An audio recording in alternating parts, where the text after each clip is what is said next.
duqa degmada Berbera oo aan maanta wax ka weydiinay khilaaf maalmihii u dambeeyay u dhaxeeyay dawladda hoose iyo sidoo kale qaar ka mid ah shirkadaha rakaabka qaada ee u kala goosho gobolada iyo degmooyinka dalka. Duqu waxa uu sheegay in shirkadahaasi ay ka dhabar adeegeen heshiis ay hore u wada galeen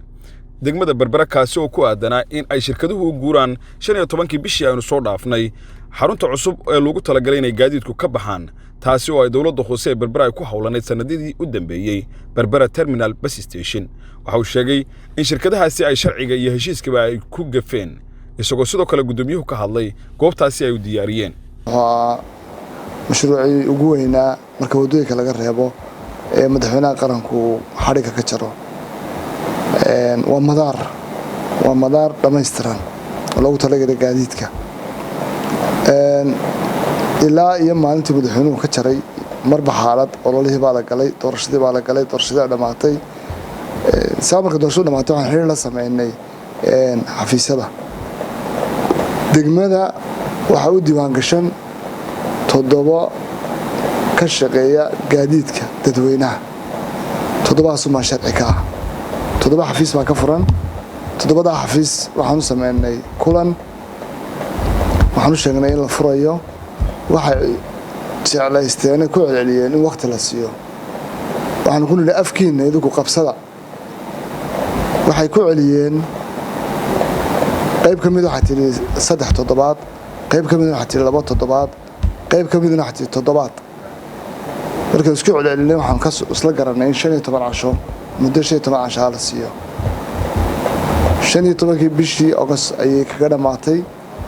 markii ka dhamaatay waxaan noo timi qolan tiri dalad baan nahay daladaas gobolkan saaxil registerka maaha degmada Berbera maaha kama diiwaan gashana marka uu dal tahay waa in xafiis ku yeelataa magaalada mas'uuliyadna ay qaataa waxaan noo soo jeediyeen anaga laba codsi oo ah gaadiidka waaweyn ee leeyahay bariga galbeedku markay leexanayaan basaskaas inaanay halka ka leexan karin iyo albaab dhexe oo isaguna caqabad ku ah oo dhamaystirnay albaabkeena gabiyaha marka saarnay meeshiba 15 casho dambana waan la sugnay kowda bisha aan ku jirno kowdeedii